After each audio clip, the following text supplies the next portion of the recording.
Hi hello నమస్తే welcome to SV electronics. ఈరోజు మన దగ్గర ఒక ఇంపోర్టెడ్ టీవీ అయితే వచ్చింది. ఇది వచ్చేసి నార్మల్గా యూఎస్ఏ బ్రాండ్ ఉంటుంది. ఇది వచ్చేసి విజియో టీవీ. దీని బ్యాక్ కవర్ మీరు చూడొచ్చు, ఇలాంటి బ్యాక్ ఇంటర్ఫేస్ అయితే ఉంది. ఇది వచ్చేసి ఒక 32 inches TV, normal LED TV ఉంటుంది. సో ఇందులో ఏం ప్రాబ్లం అనేది చూసుకోవడానికి నేను ఇక్కడ ఫస్ట్ టీవీని అయితే ఓపెన్ చేసుకోవాలి. టీవీ ఓపెన్ చేయడానికి ముందు మీకు ఇక్కడ దీని మోడల్ నెంబర్ అయితే చూపిస్తాను. ఇది నార్మల్గా మెక్సికోలో అసెంబుల్ అయ్యే టీవీస్ అయింటాయి, బట్ ఇది వచ్చేసి మేడ్ ఇన్ చైనా ఉంటుంది. సో ఈ బ్రాండ్ ఓన్ వచ్చేసి యూఎస్దే. దీనికి ముందు నేను చాలా టీవీస్ అయితే రెడీ చేశాను. ఇవన్నీ యూఎస్ టీవీస్ అయింటుంది. ఈ టీవీలో కొంచెం హార్డ్వేర్లు అనేది డిఫరెంట్గా ఉంటుంది. ఇన్ కేస్ మీరు ఏమైనా టెక్నీషియన్ అంటే దీన్ని నోటీస్ చేసుకోవచ్చు. సో ఇందులో ఏం హార్డ్వేర్ డిఫరెన్స్ ఉంటుంది, సో దీంట్లో ఏం డిఫరెన్స్ ఉంటుంది అనేది మీకు టీవీ ఓపెన్ చేసాక చూపిస్తాను. ఫస్ట్ టీవీ ఓపెన్ చేయగానే మనకి ఇక్కడ ఒక వైర్ అనేది చూడడానికి దొరుకుతుంది. క్యాప్ కొంచెం కేర్ఫుల్గా ఓపెన్ చేసుకోవాలి, అంటే ప్లాస్టిక్ అంత హార్డ్గా ఉంటుంది.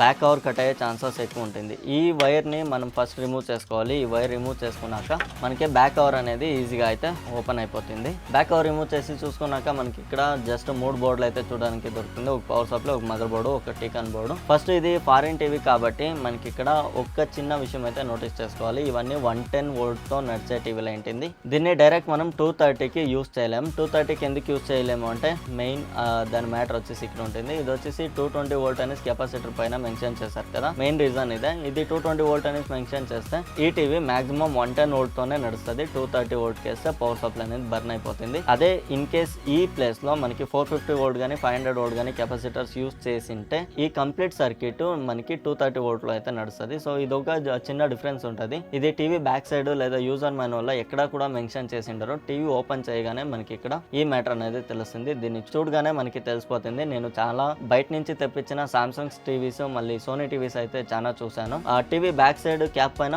110 to 120 వోల్ట్ అనేసి మాత్రమే మెన్షన్ చేసి ఉంటారు. సో బట్ టీవీ ఓపెన్ చేశాక మనకి దాంట్లో 500 వోల్ట్ లేదా 450 వోల్ట్ మెయిన్ కెపాసిటర్స్ అయితే చూడడానికి దొరుకుతుంది. పవర్ సప్లై మీద కూడా మనకి పర్టికులర్ గా మెన్షన్ చేసి ఉంటారు 110 to 240 వోల్ట్. ఆ టీవీస్ అనే నేను ఇక్కడ డైరెక్ట్ 230 వోల్ట్ లోనే కనెక్ట్ చేసి అయితే రన్ చేశాను. ఎటువంటి ప్రాబ్లం అయితే కాలేదు. బట్ ఈ టీవీకి నేను must and should converter use చేయాల్సి ఉంటుంది, ఎందుకంటే ఇందులో 220 వోల్ట్ కెపాసిటర్స్ అయితే యూస్ చేశారు. ఈ టీవీ కొంచెం డిఫరెంట్ అనేసి ఎందుకు చెప్పానంటే, నార్మల్ గా మనకి ఎల్ఈడి డ్రైవ్ అనేది పవర్ సప్లై బోర్డులో ఇవ్వాల్సి ఉంటుంది. బట్ అయితే ఈ టీవీలో మదర్ బోర్డ్ తో పాటు అయితే మిక్స్ చేసి ఇచ్చేసారు. మీరు ఇక్కడ 3 ఐసీలు చూస్తున్నారు కదా, ఈ 3 ఐసీలు బర్న్ అయింది. ఈ బర్న్ అయిన ఐసీలు వచ్చేసి బ్యాక్లైట్ డ్రైవ్ కి కనెక్ట్ అయిన ఐసీలు. సో ఇందులో బ్యాక్లైట్ ఇష్యూ వచ్చేసి బ్యాక్లైట్ వీక్ అయింది కాబట్టి ఈ ఐసీల మీద కొంచెం ఆంపేర్ ప్రెజర్ అనేది పడింది. సో దానికోసం ఐసీస్ అనేది ఓవర్ హీట్ అయి బర్న్ అయింది. ఇప్పుడు నేను ఇక్కడ బ్యాక్లైట్ కనెక్టర్ అయితే రిమూవ్ చేసుకుని నేను ఇక్కడ ఒక్కొక్క స్ట్రిప్ అయితే చెక్ చేసుకుంటున్నాను. మనకి ఇక్కడ ఒక్క స్ట్రిప్ మాత్రం బాగుంది అనేసి చూపిస్తా ఉంది. 45 వోల్ట్ అనేసి ఇక్కడ వర్కింగ్ రేంజ్ అయితే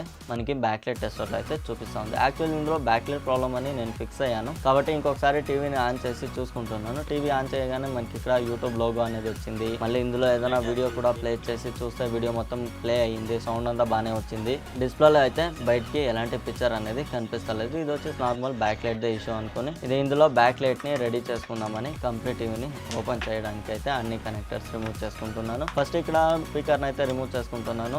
స్పీకర్ కి వేసిన స్క్రూలు అంతా రిమూవ్ చేసుకున్నాక ఇక్కడ కింద ప్లాస్టిక్ పీసెస్ లో కొన్ని లాక్స్ ఉంటాయి. ఆ లాక్స్ కూడా ఓపెన్ చేసుకుంటున్నాను. ఇప్పుడు మనకి స్పీకర్లు అనేది ఈజీగా అయితే ఓపెన్ అయింది. డిస్ప్లే విషయానికి వస్తే ఇందులో BOE బ్రాండ్ డిస్ప్లే అయితే యూస్ చేస్తారు. Full HD display. ఈ పార్ట్ నంబర్ మీరు గూగుల్లో వేస్తే మీకు బ్రాండ్ డీటెయిల్స్ అనేది మొత్తం దొరుకుతుంది. బట్ ఈ టీవీ మేడ్ ఇన్ చైనా కాబట్టి ఇది వచ్చేసి TPV అనే ఒక చైనీస్ బ్రాండ్ అయితే దీన్ని చైనాలో అసెంబుల్ చేశారు. నేను ఫస్ట్ చెప్పాను కదా 220 to 110 వోల్ట్ కన్వర్టర్ అనేసి, ఇదే కన్వర్టర్ యూస్ చేసి అయితే నేను టీవీస్ అనేది చెక్ చేసుకున్నది. దీని చుట్టూ మనకి 4 సైడ్లు కొన్ని స్క్రూస్ అయితే ఇచ్చారు. ఈ స్క్రూల్ని ఫస్ట్ ఓపెన్ చేసుకోగానే మనకి ఫ్రంట్ ఫ్రేమ్ అనేది ఓపెన్ అవుతుంది. ఫ్రంట్ ఫ్రేమ్ కింద మనకి డిస్ప్లే, డిఫ్యూజర్ సీట్స్ అవన్నీ ఉంటాయి. ఫస్ట్ ఈ స్క్రూస్ ఓపెన్ చేసుకోవాలి. ఇవన్నీ స్క్రూస్ ఓపెన్ చేసుకుంటున్నాను.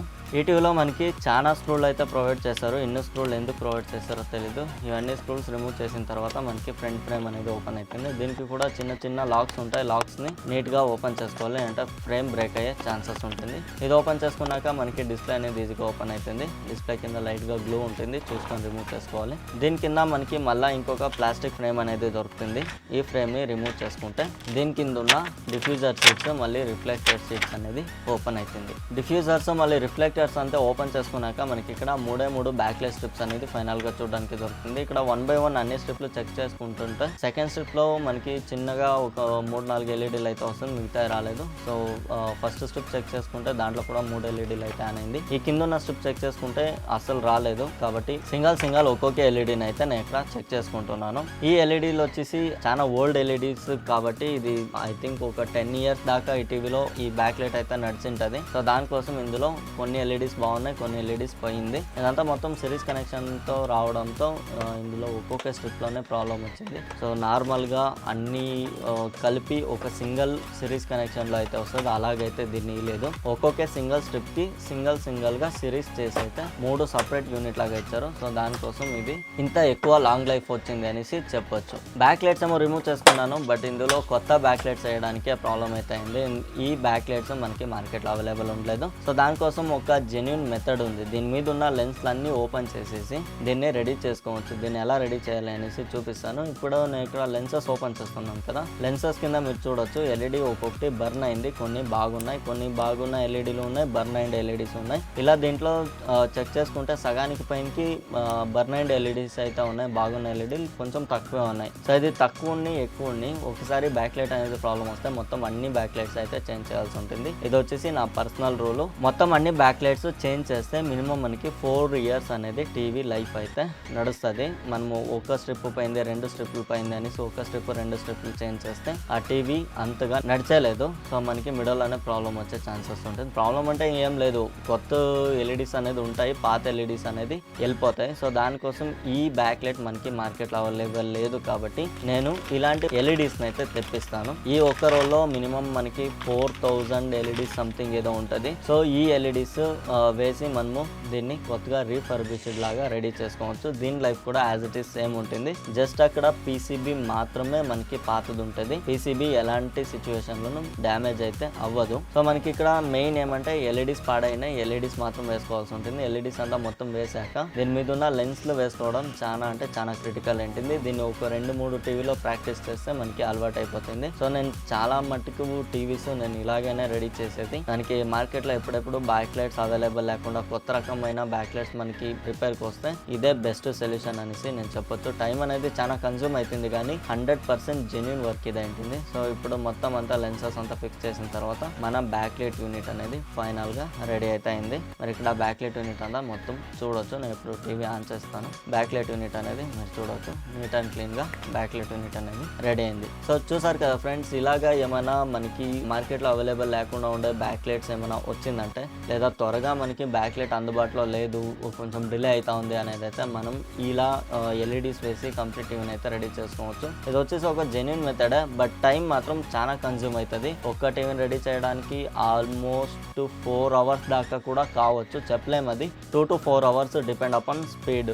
వర్క్ ఎంత ఫాస్ట్గా అవుతుందో అంత ఫాస్ట్గా అయితే టీవీస్ అయితే రెడీ అయితే మినిమం ఒక 2 hours అన్న టైం పడుతుంది. ఆ గ్లూ ఉంటుంది కదా, గ్లూ డ్రై అవ్వడానికి మాత్రం ఒక 12 hours అనేది టైం పడుతుంది. అది తప్ప వేరే ఇంకా ఏమీ ఎక్స్ట్రా వర్క్ అనేది ఇందులో ఉండలేదు. ఆ లెన్స్ గ్లూతో అతికించడం కొంచెం ట్రైనింగ్ తీసుకుంటే చాలు. ట్రైనింగ్ అంటే ప్రాక్టీస్ చేస్తే చాలు, మనకి ఈజీగా అయితే అది కూడా వచ్చేస్తుంది. సో ఇదైంది ఫ్రెండ్స్ ఈరోజు ఈ టీవీ రిపేర్ వీడియో. నెక్స్ట్ వీడియోలో ఇంకొక ఇంట్రెస్టింగ్ టీవీ రిపేర్ వీడియోతో పాటు నేను మీ ముందైతే ఉంటాను. అంతటి వరకు టేక్ కేర్, బై.